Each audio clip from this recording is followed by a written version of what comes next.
Mr. President, thank you. On February 22nd, 2022, you addressed your country in a nationwide address when the conflict in Ukraine started. And you said that you were acting because you had come to the conclusion that the United States, through NATO, might initiate a, quote, surprise attack on our country. And to American ears, that sounds paranoid. Tell us why you believe the United States might strike Russia out of the blue. How did you conclude that? Well, it was not about that the United States wanted to surprisingly strike Russia. I didn't say so. Is it a talk show or is it a formidable, serious talk that we're having? Here's the quote. Thank you. It's a formidable, serious talk.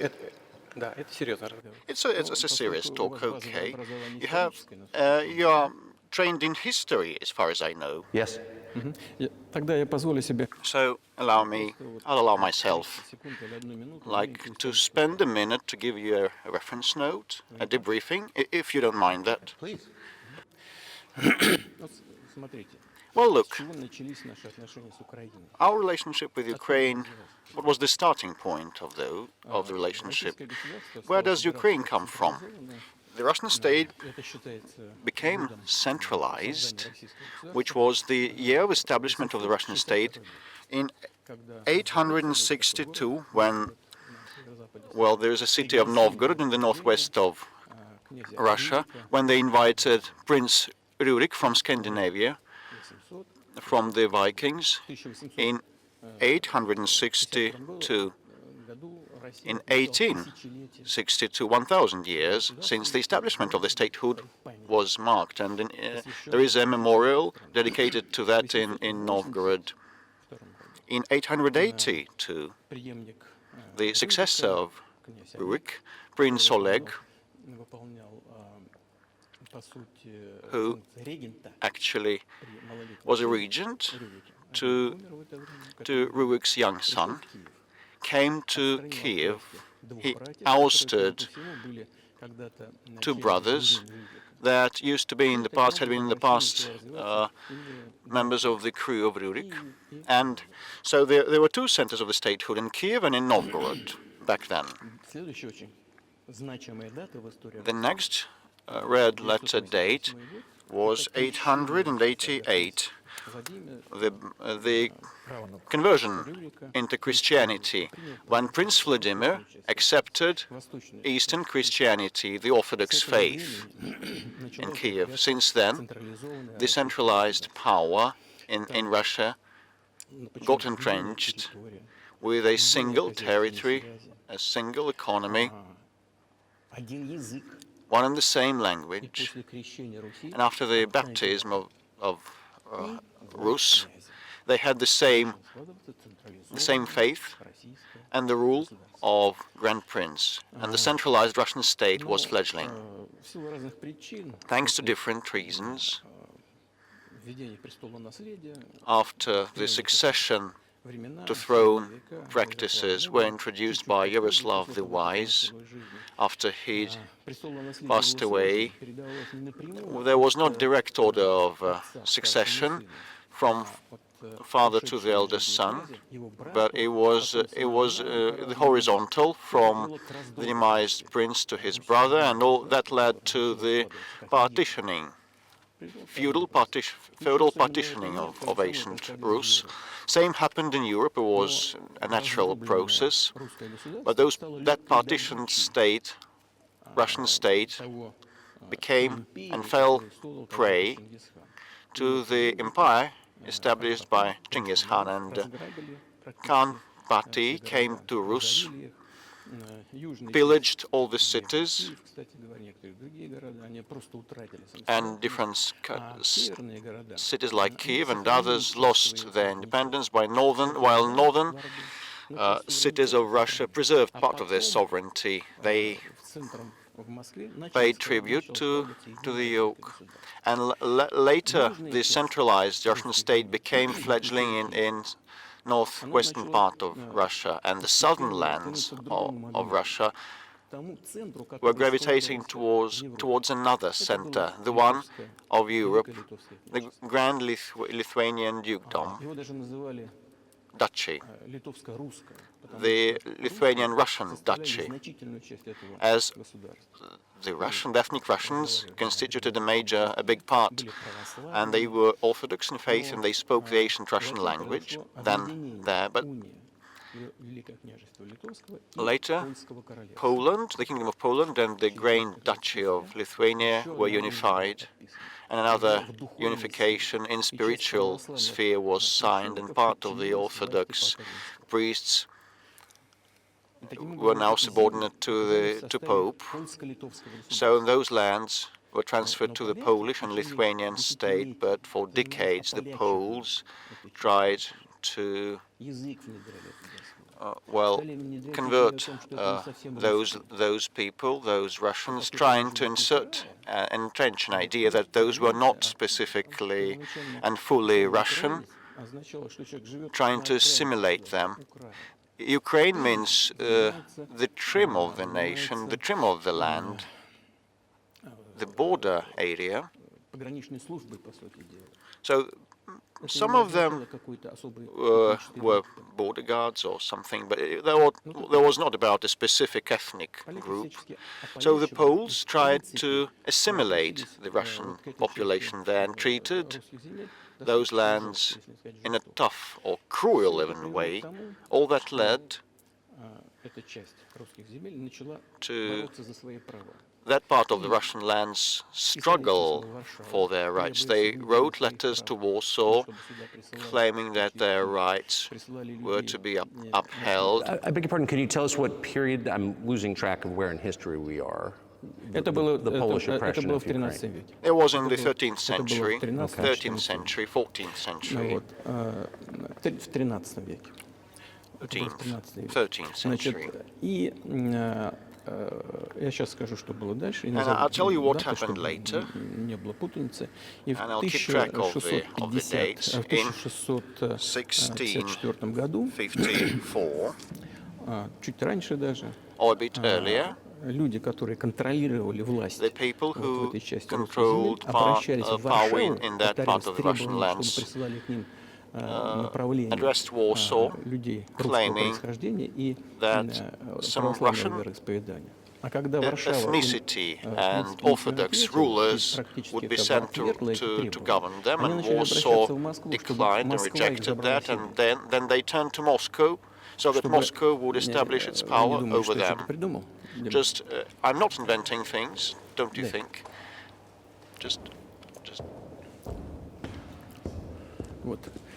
I'll give you these documents. It doesn't sound like you're inventing it. I'm not sure why it's relevant to what happened 2 years ago.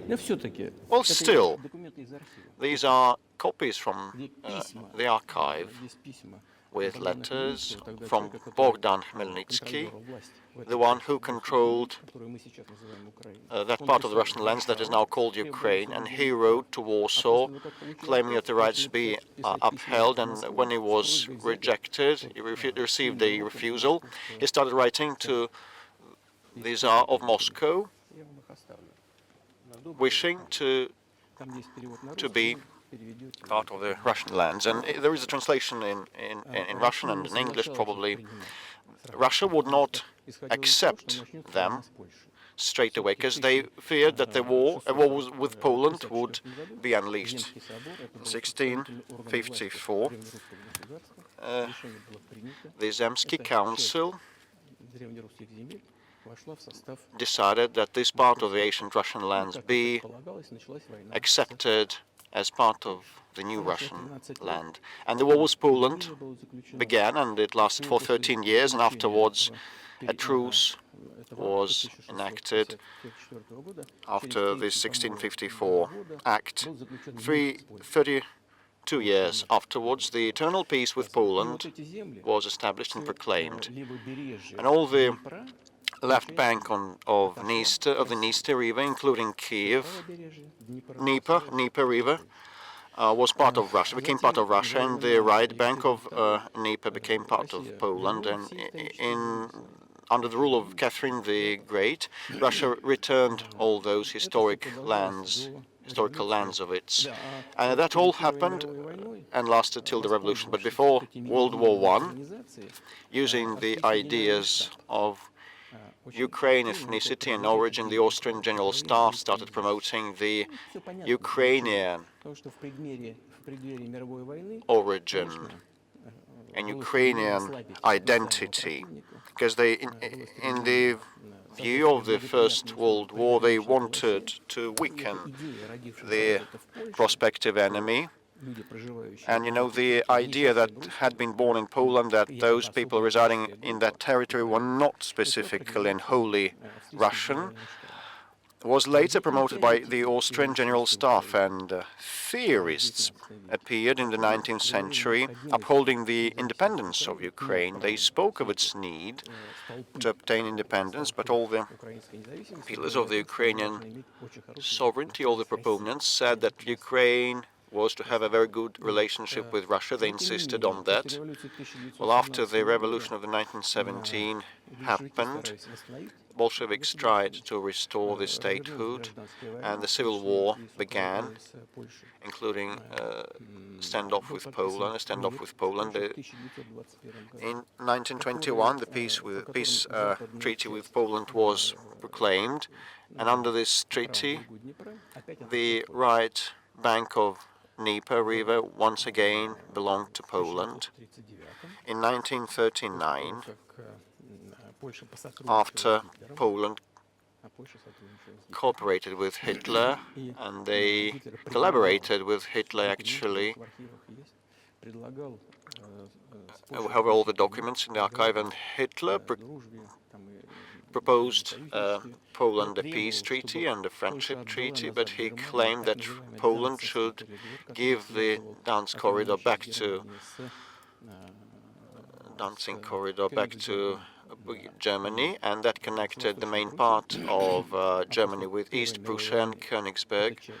And after the First World War, that part of territory was transferred to Poland, and instead of Danzig, the city of Gdansk appeared. It was renamed. So Hitler asked them to give it amicably. They refused, but still they collaborated with Hitler, and they together partitioned Czechoslovakia. You're making a case that Ukraine, certainly parts of Ukraine, Eastern Ukraine, is in effect Russia has been for hundreds of years. Why wouldn't you just take it when you became president 24 years ago? You have nuclear weapons, they don't. If it's actually your land, why did you wait so long?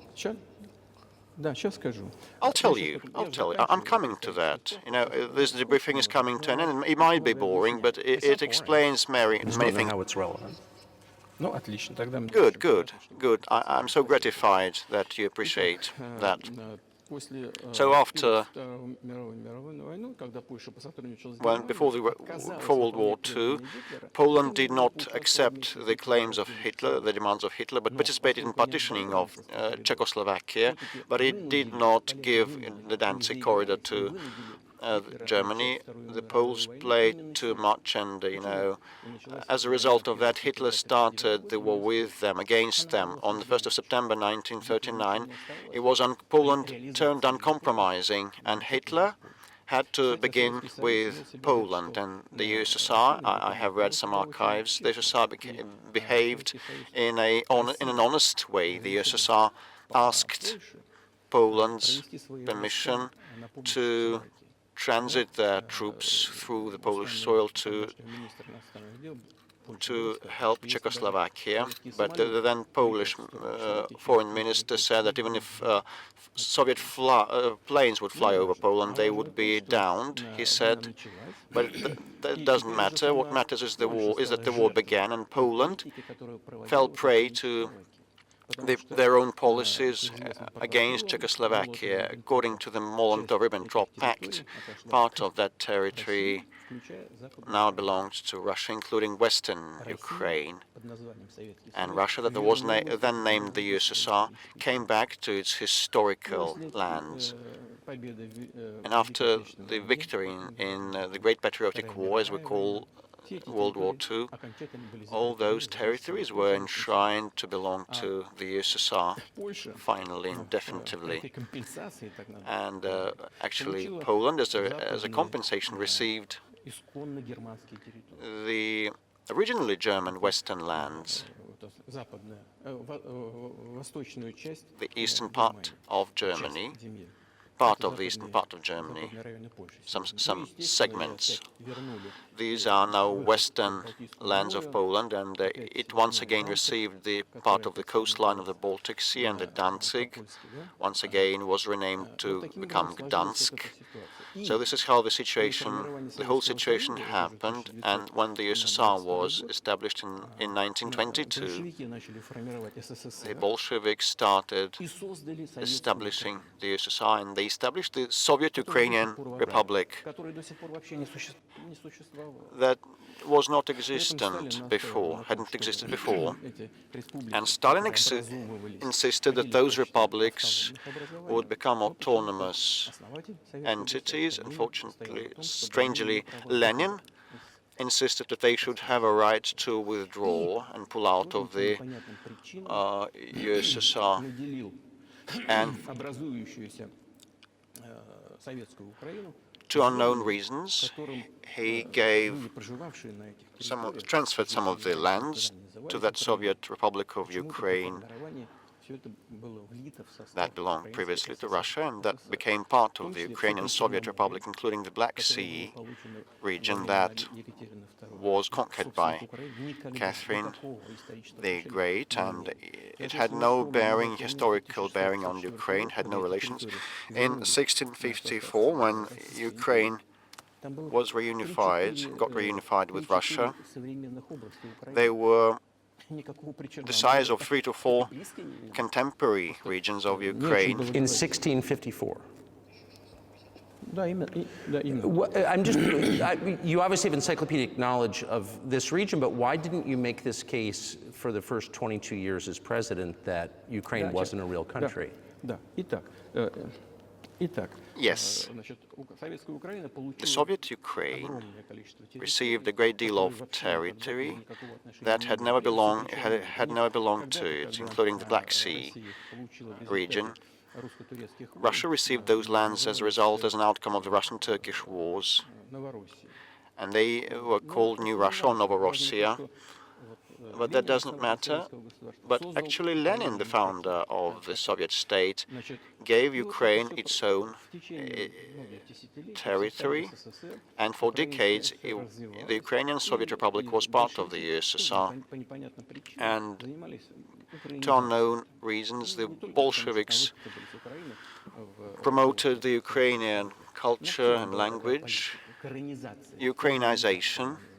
Ukrainization was called, and similar things were done in other Soviet republics. The ethnic profiles of those republics were raised and promoted. This is how Soviet Ukraine was created, and after the Second World War, Ukraine received part of the lands that had belonged to Poland before, and part of land that had belonged to Hungary and Romania before. So Romania and Hungary were deprived of part of their lands, and these lands were snatched and given to Ukraine, and now they're still part of Ukraine. So in this sense, Ukraine is an artificial state that was established. Hungary has a right to take its land back from Ukraine, and that other nations have a right to go back to their 1654 borders? Well, I'm not sure whether it should come back to the 1654, but if anyone believes, and everyone believes, that the Stalin regime rule saw a lot of violations of human rights and violation of the rights of other nations, in this sense, actually, one can state that they may have a right to claim those lands back. Have you told Viktor Orban that he can have part of Ukraine? никогда не говорил. Never. I've never told him. I've never told him. Not a single time. Never.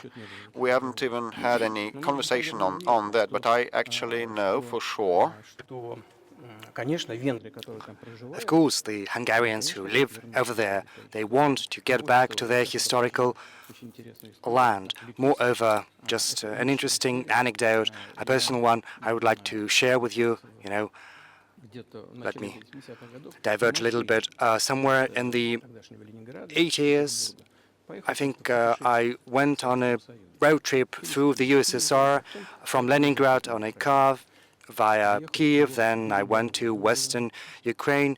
I went to the town of Beregovoye, and all the names of the cities and towns over there are were in Russian, and also in one language I didn't understand. It was Hungarian, it was not Ukrainian. So I went through a village, and there were men sitting next to their houses, and they were wearing black suits, three-piece suits, and then in cylinder hats. And I was wondering whether those were artists. And I was told these were Hungarians. And I asked, what are they doing here? And they say, that's their historical land. They live here. It was during the Soviet times, the 1980s.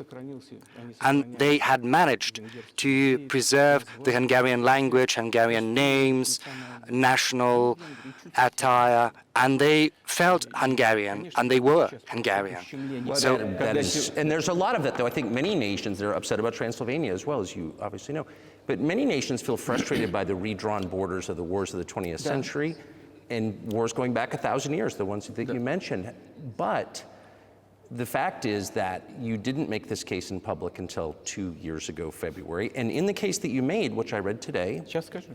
you explain at great length that you felt a physical threat from the West in NATO, including potentially a nuclear threat, and that's what got you to move. Is that a fair characterization of what you said? Я понимаю, что поскольку мои длинные диалоги, они, Well, yes, наверное, не I входят understand that probably a long soliloquy does not fit the genre of an interview. So I asked whether that was a show or a serious talk, and you said it was a serious talk, so bear with me, please.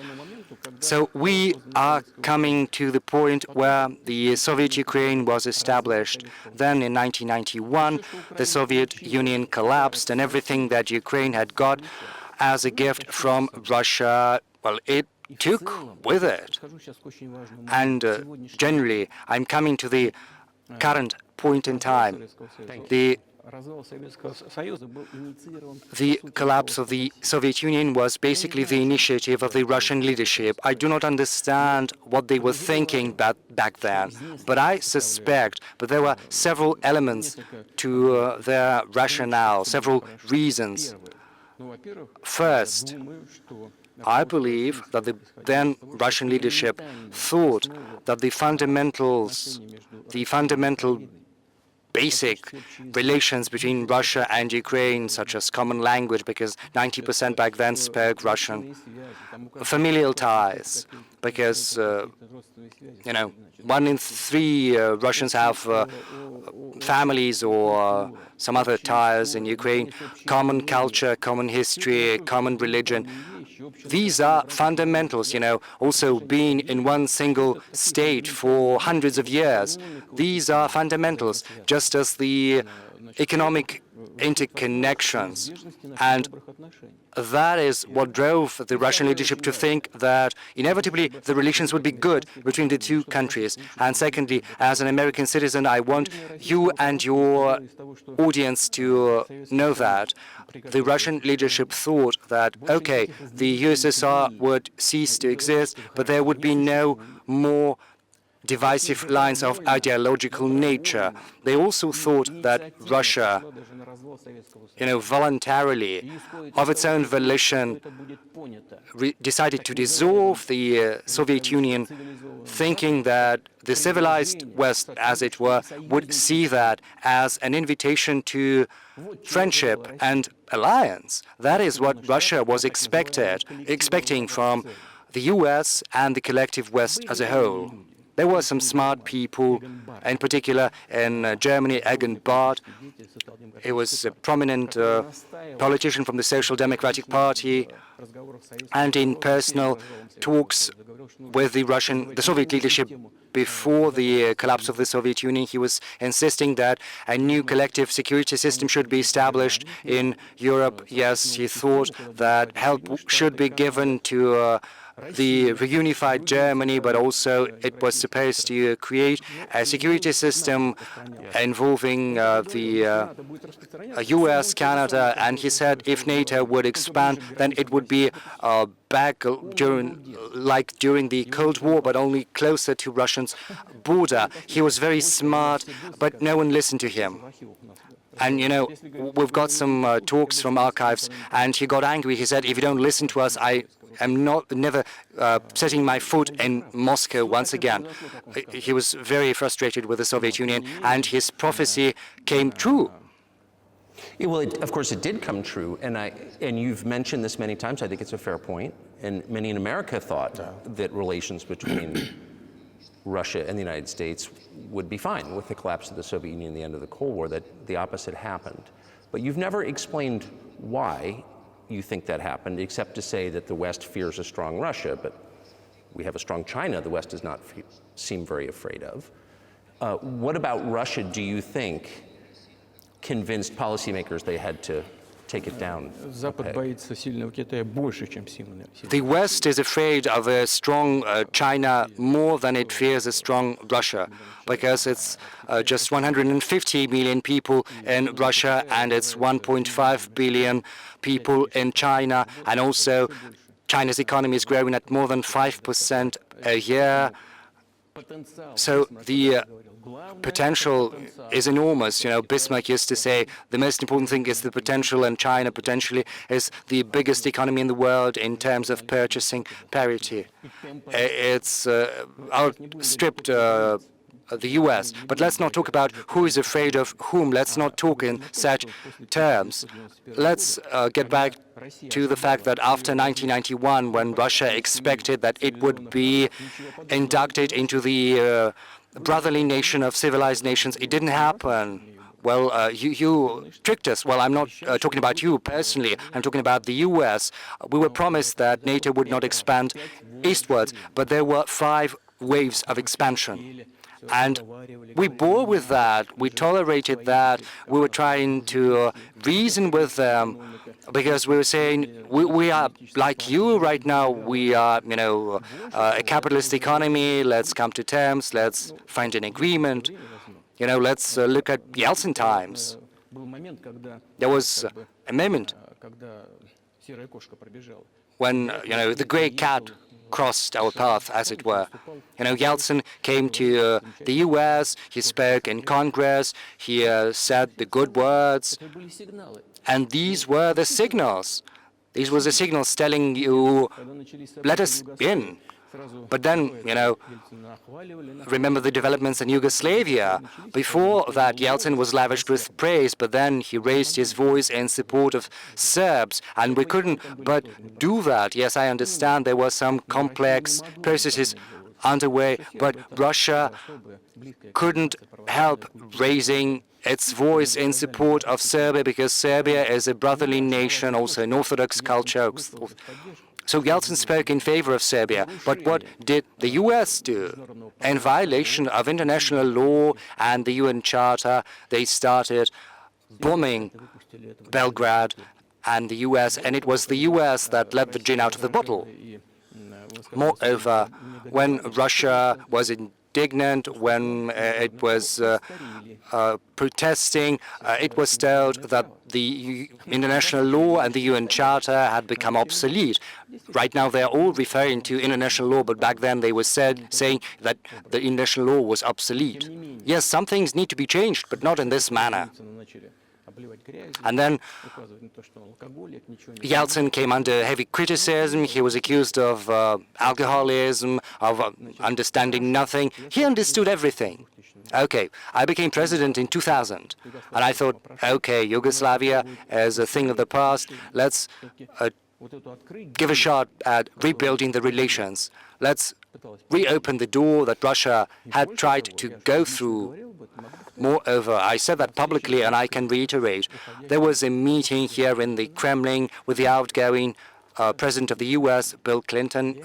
We sat in the room next door, and I told him, Bill, what do you think if Russia asked to be admitted into NATO, do you think it would happen? He said, it's interesting. I think yes. But in the evening, when we had another meeting for dinner, he said, I've talked to my team, no, not going to happen, not now. So you can ask him. I think he'll watch this interview. I wouldn't have said anything like that if it hadn't happened. Were you sincere? Would you have joined NATO?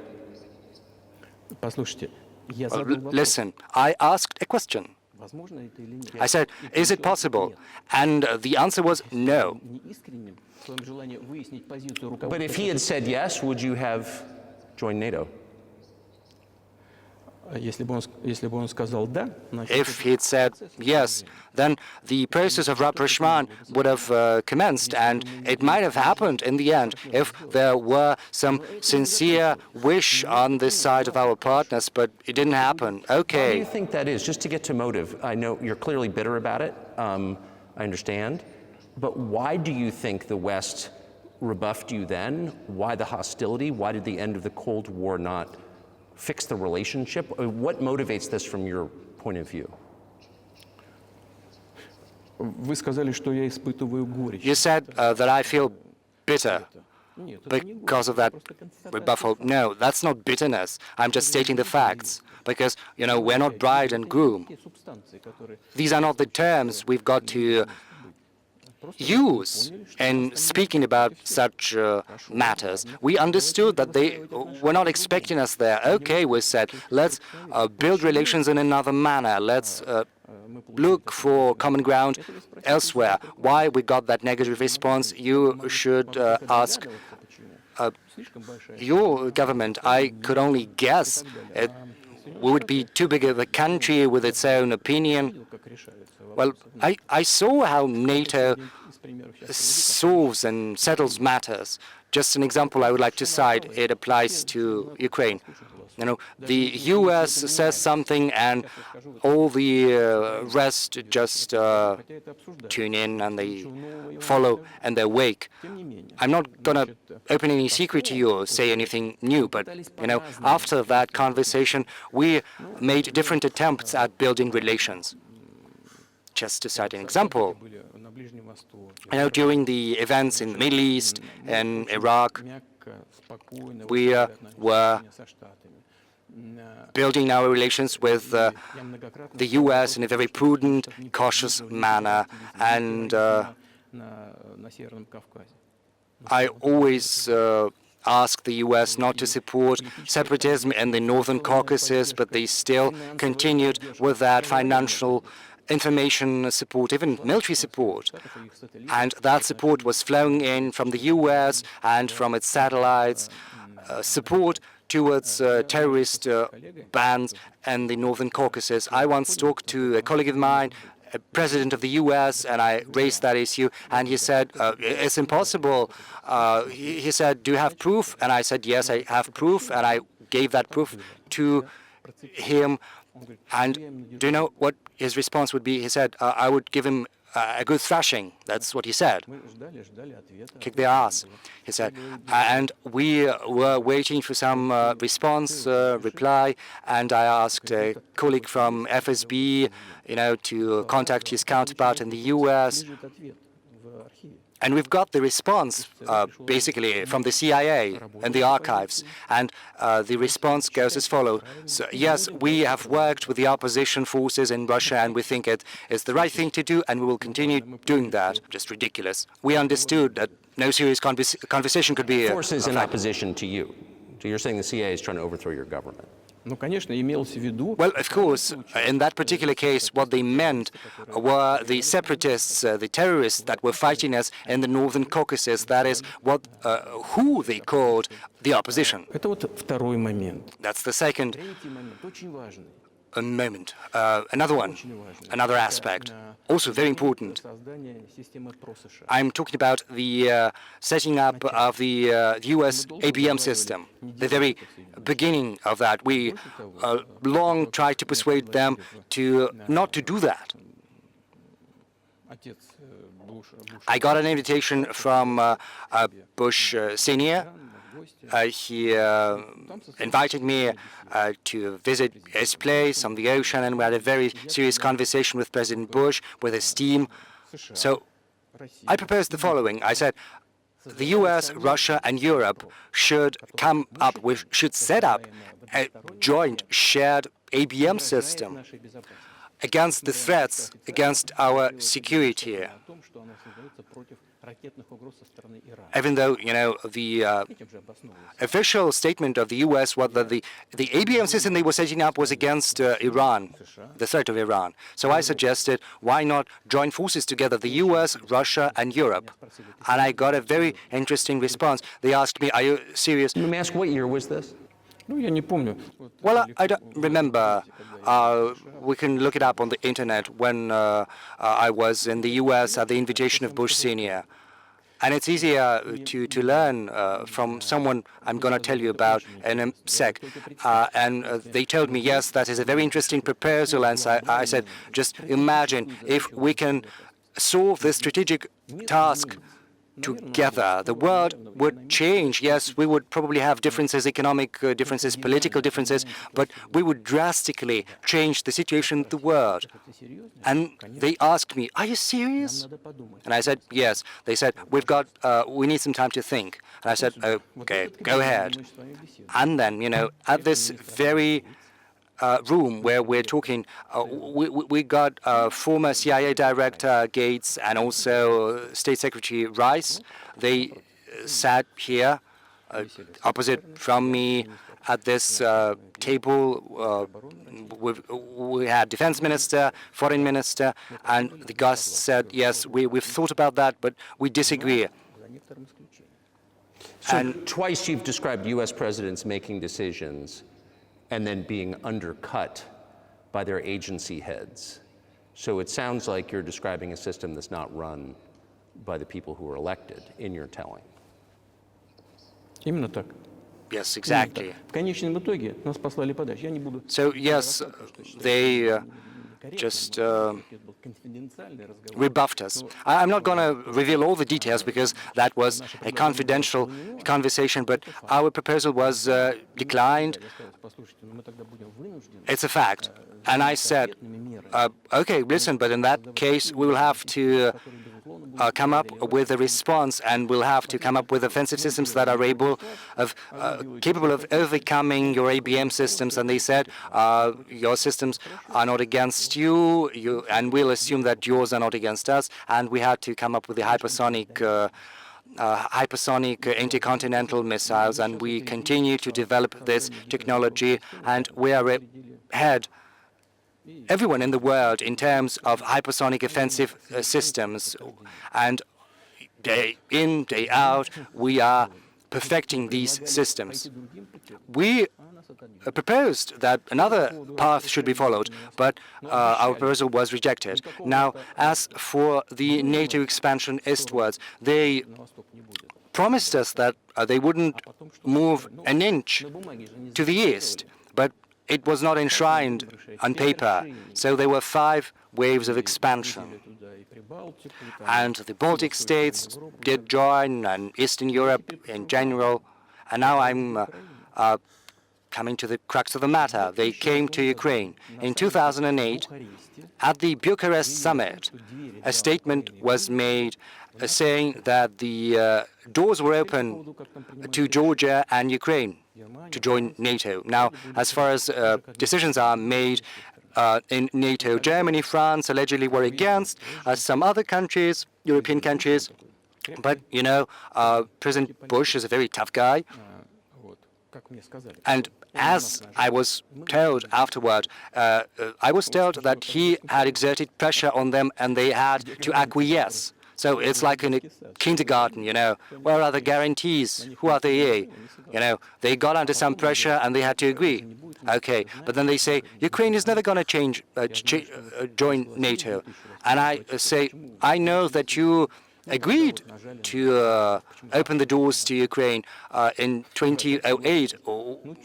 There is no guarantee that you're not going to do the same sometime in the future. So I don't know whom to talk to over there. We are willing to talk, but who to? Whether regarding the guarantees, no guarantees at all. And they started entering the Ukrainian soil. This was the for history about how that territory developed and what relationship they had with Russia. Each second or third person there has had ties with Russia. So when the elections happened in the new sovereign Ukraine as a result of the Declaration of Independence of Ukraine that said that Ukraine was a neutral state, but all of a sudden in 2008 NATO doors were opened to that. So it's so interesting, but we hadn't agreed to that. We didn't come to terms on that. All presidents that rose to power in Ukraine relied on voters, on the electorate that had a good relationship and a good attitude to Russia. The southeast of Ukraine had always had a good attitude to Russia. And, you know, it was very difficult to dissuade this electorate. And Mr. Yanukovych rose to power afterwards there. He won the election after Kuchma, and the rerun was organized. There was not enshrined in Ukrainian constitution. This was a coup, actually, a coup d'etat. Just imagine someone in the United States wouldn't like the outcome. No, prior to that, before. So after President Kuchma retired, Yanukovych won the election, but his opponents did not acknowledge his victory, and the United States backed the opposition, and a rerun was held, which actually was virtually a coup d'etat, and the United States backed that. And as a result of this rerun, like fancy someone doesn't like the outcome of the American election and a rerun happens that is not enshrined in the American Constitution. So Viktor Yushchenko rose to power in Ukraine. He was a pro-Western politician. Well, anyway, we established some working contacts with him. He came to visit us and we went to Kiev. We had meetings informally also. Well, let them be pro-Western, okay? Let them do what they want. They should have their own domestic developments independently. You know, after he ruled that country, things deteriorated there, and as a result, Yanukovych once again came to power. He may not have been the best president. I'm not sure. I wouldn't like to give any assessments. But, you know, the matter of the association with the EU was brought up. We always were quite loyal on that. Okay, but when we read the draft agreement, it turned to be a problem for us because us and Ukraine had a free trade area, an open customs borders, and Ukraine had, according to that association agreement, opened their borders to Europe, and that would float our market duty-less. And then we said we'll close our borders with Ukraine, our customs. And Yanukovych started doing his reckoning and counting whether Ukraine will lose or gain, and he stated to his Ukrainian counterparts that he had to think, and destructive opposition activity began straight away, and it ended up with Maidan, with a coup d'etat in Ukraine. So he did more trade with Russia than with the EU? Ukraine did? Yes, of course, of course. It's not about the volumes of trade, the quantities. It's about the cooperation ties that the Ukrainian economy relied upon. And those cooperation ties between enterprises and factories had been there since the Soviet times, like an enterprise would produce components for final assembly, both plants in Ukraine and Russia, and there was very close cooperation, but a coup d'etat happened afterwards. It was perpetrated, unfortunately. Well, I wouldn't like to speak of details, but the United States said, you calm Yanukovych down and it would mollify the opposition. They said, let it drift. They said, towards a political settlement. We said, okay, we are in agreement with that, let it be so. And Yanukovych checked to apply for armed forces or police, while the armed opposition in Kyiv perpetrated a coup d'etat. How can I reckon that and assess that? Who are you, I asked the United States. With the backing of whom? With the backing of CIA. Definitely, this is an entity that you wanted to become part of. Thanks goodness you were not accepted. Although it's a serious entity. My ex-counterparts, I worked in the first office, main directorate of the Soviet intelligence service, and they were our opponents. Well, you know, this is work. Well, technically, they did the right thing. They attained what they wanted, the outcomes they wanted. They changed the power in Ukraine. But politically, it was a blunder, a colossal blunder. And the political leadership probably should have calculated otherwise. And they were to have thought what it would lead to. In 2008, they opened doors of NATO to Ukraine. In 2014, a coup d'etat was perpetrated with their help, and this was a coup d'etat, and those who did not recognize this coup d'etat were persecuted, and they created a threat to Crimea and had to take Crimea under our protectorate. They began warfare in Donbass, applying artillery and aviation against civilians in Donbass. We have the footages with fighter jets bombing Donetsk, flying over that, and they had a major military operation. They failed and had another one and another one. Against the backdrop of military development of that territory of NATO and open doors of NATO. So we actually had to express our concerns, otherwise it would be negligence, criminal negligence on our part. It would have been criminal negligence, because the American leadership, political leadership, drove us to the borderline that we could not overstep, and that would destroy Russia, and we had to support our creed mates, our faith mates. What was but that was 8 years before the current conflict started. So what was the trigger for you? What was the moment where you decided you had to do this?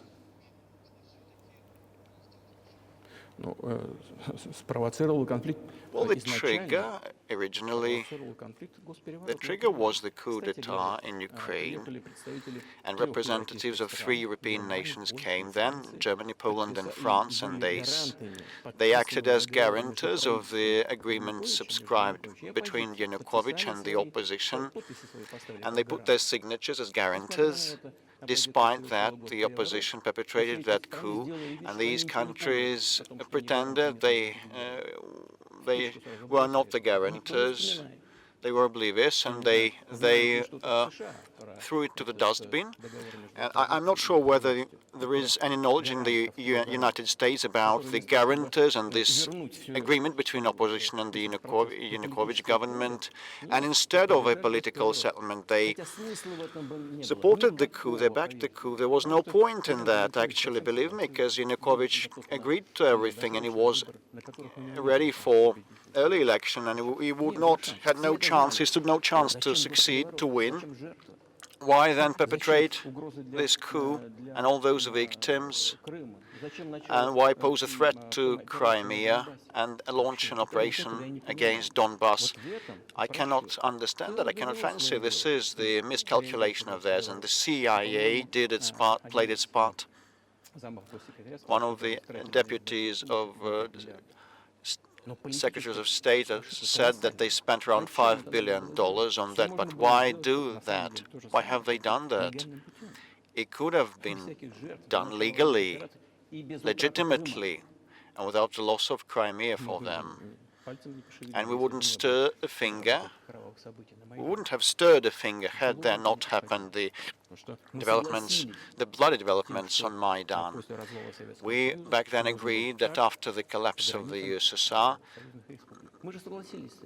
the borders would be as agreed, as stated, but we never agreed to an expansion of NATO or that Ukraine would become part of NATO. We never conceded and accepted that there would be NATO military bases there without any talks with us. We kept begging for decades, don't do this, don't do that.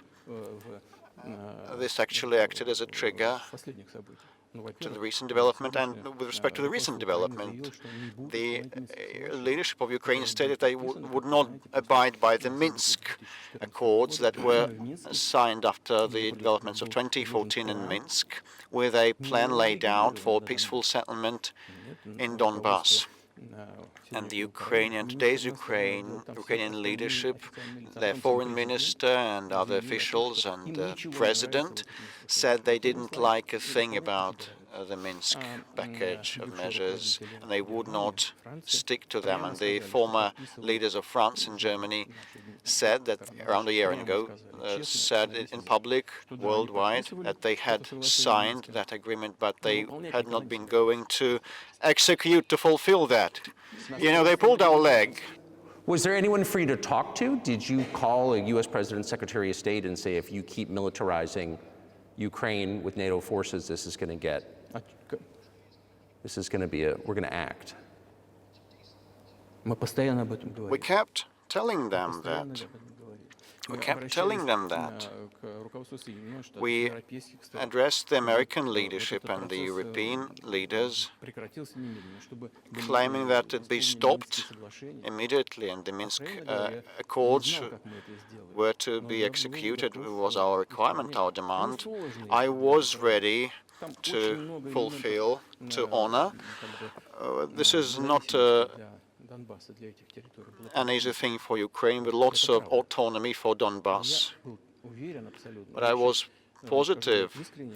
It was my sincere belief that if we would persuade those people living in Donbass to come back to the Ukrainian statehood, and they had to be persuaded, the wounds would heal, I was sure, and sooner or later, gradually, that part of the Ukrainian territory would fit back into the overall frame of reference of Ukraine, and pensions and allowances would be paid once again. But no one wanted that in Ukraine. They wanted to act with the help of military force only. And it ended up with this situation, and they stated in Ukraine we would not fulfill the package of measures, and they started the war back in 2014. And our goal, our aim, is to stop this war. We did not begin, we didn't launch it back in 2014. We're now trying to stop that. I mean, have you achieved your aims? No, at this point of time we have not, because one of the goals is the denazification, to denazify Ukraine. I mean, the prohibition of neo-Nazi movements in Ukraine. This is one of the issues that we discussed, that was brought up during negotiations in Istanbul last year, at the outset of last year. Upon our initiative, it was concluded, as the Europeans told us, that the context had to be established and provided for the final definitive signature of documents. And my colleagues in France and Germany told me, just imagine how are they going to sign this at gunpoint? You should move your troops, pull your troops back from Kiev. As soon as we pulled our troops back from the Kiev region, all of a sudden, straight away, our Ukrainian counterparts, our negotiators, threw all their accords and wasted them into the dustbin, and they got ready for a long-standing standoff and opposition, military opposition, with the help of the United States. This is how things develop. But what is, pardon my ignorance, what is denazification? What would that mean? What is it? Well, I'm coming to that. It is a very important question, a pertinent. Denazification, after the start of its independence, after they obtained the independence, Ukraine started looking for its identity, and it could not invent anything better than putting ahead of anything else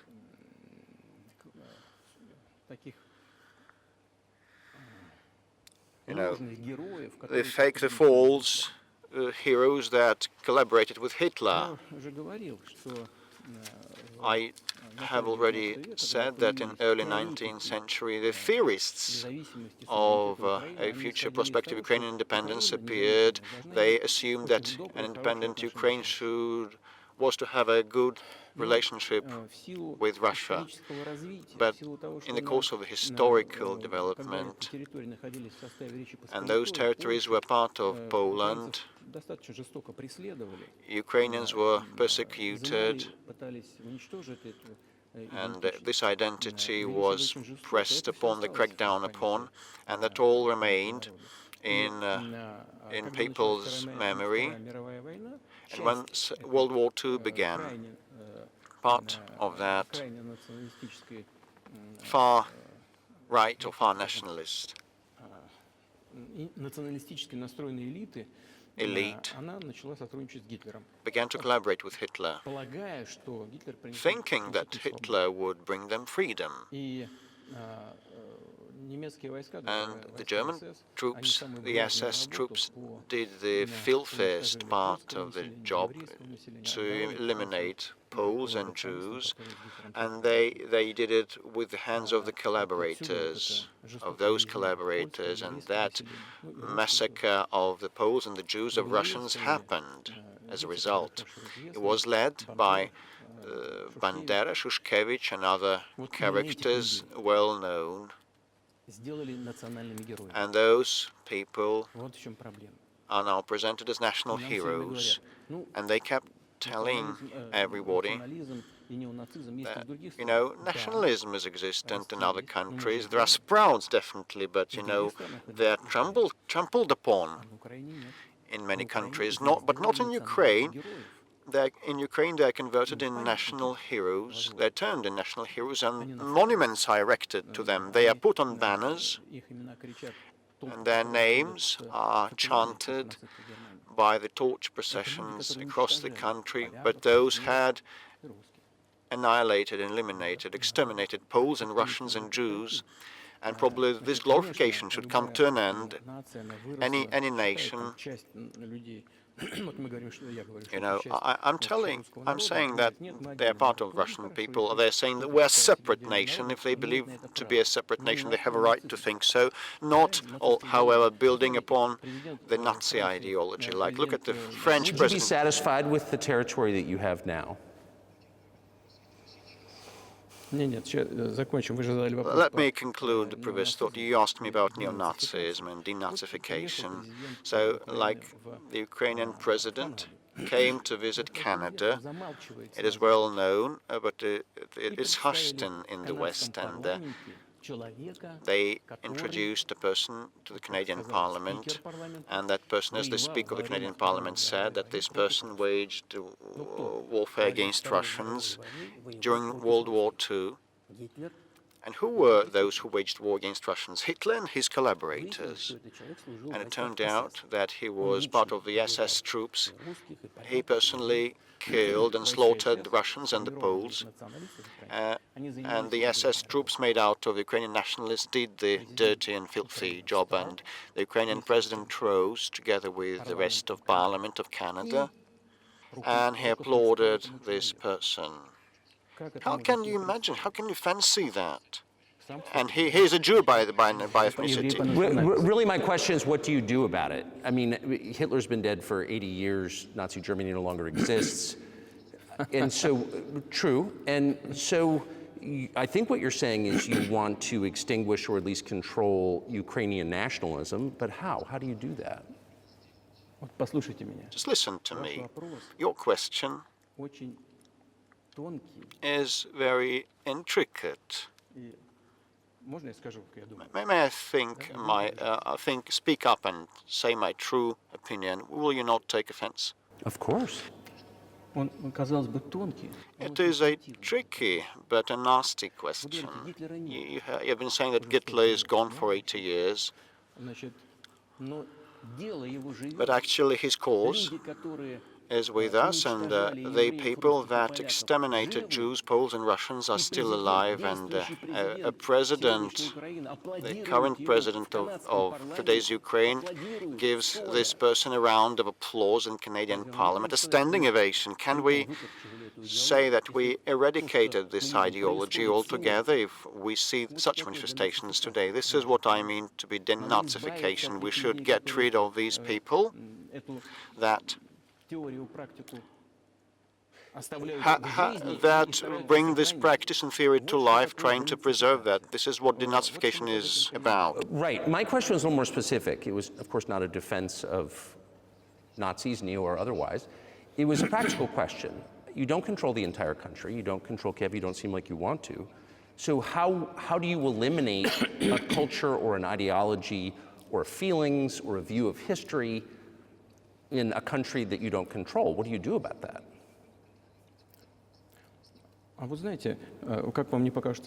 Well, you know, strange as it may seem to you, during the talks in Istanbul, we did come to an agreement. And, you know, everything was put on paper, saying, like statements that no Nazism, neo-Nazism would be cultivated in Ukraine, that it would be prohibited at the legislative level. So we did come to an agreement on this subject. And this can be achieved through talks. And there's nothing humiliating in that to Ukraine as a modern civilized state. Does any country have the right to propagate Nazism? No. That's it. Will there be talks, and why haven't there been talks about resolving the conflict in Ukraine, peace talks?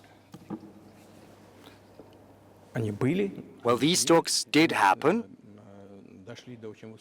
and they did reach a very high point of according our positions. It had been difficult, but these talks were almost finished. But once we withdrew our troops from Kiev, the other side, namely Ukraine, simply discarded all the agreements that had been achieved, and it noted an agreement following the orders of the US and the Western countries to fight Russia until victory.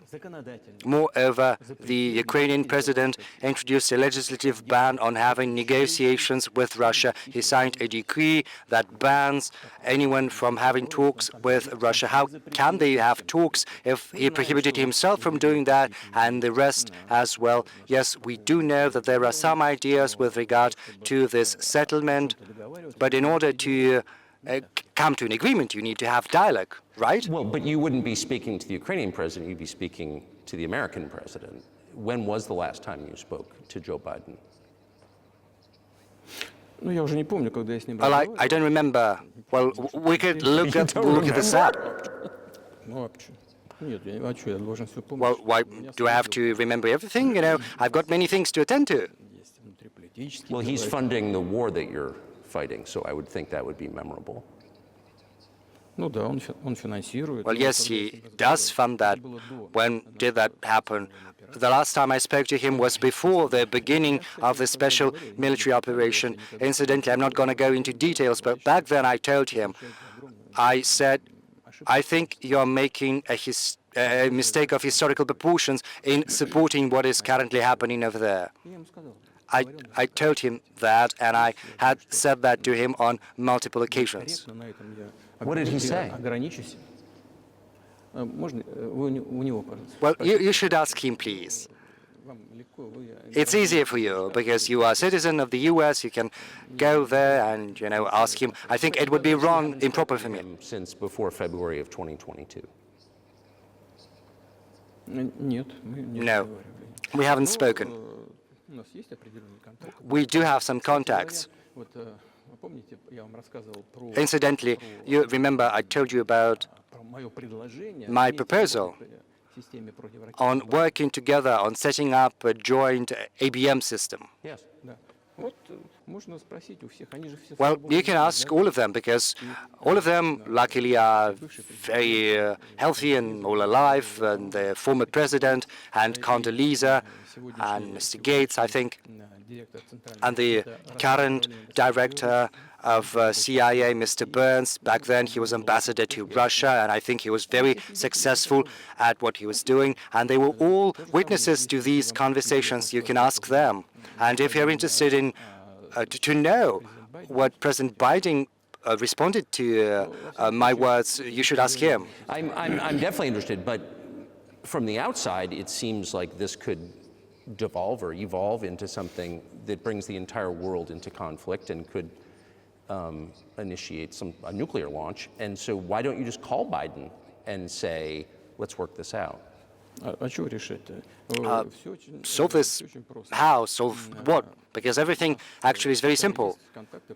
We've got contacts at the level of different agencies, and I'm going to tell you what we're trying to, what kinds of signals we are sending to them. And what we're saying is, if you want this over, you have to stop the supplies of weaponry, and everything is going to end in several weeks, and then we can agree on the terms. It's as easy as that. So no need to call for that. And what messages do you get back? Well, asking them for that, for what? Because yes, they are gonna supply this and this weaponry to Ukraine, and well, we're not afraid. Okay, do that. Do you think NATO is worried about this becoming a global war or a nuclear conflict? Well, anyway, they're talking about that, and they're trying to intimidate their own population using an alleged, made-up Russian threat. And still, thinking people and analysts, those who work in politics, understand full well that this threat is simply fabricated. They're trying to fuel the Russian threat. What I think you're referring to is a Russian invasion of Poland, Latvia, expansionist behavior. Can you imagine a scenario where you sent Russian troops to Poland? In only one case, if Poland decides, if it invades Russia, because we have no interests in Poland or in Latvia, so why do that? We have no interests, only threats. Well, the argument, I know you know this, is that, well, he invaded Ukraine, he has territorial aims across the continent, and you're saying unequivocally you don't.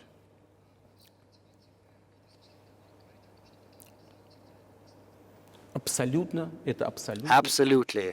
No. I rule this possibility out. You don't have to be an analyst, because that goes against common sense, to get involved in a global war. Because a global war would push humanity as a whole to the brink of extinction. Yes, there are means of deterrence. That's true. They were making threats saying that Russia would use tactical nuclear weapons tomorrow or the day after tomorrow. But these are, well, it's just like a boogeyman for rank-and-file citizens to make the US taxpayers, the European taxpayers,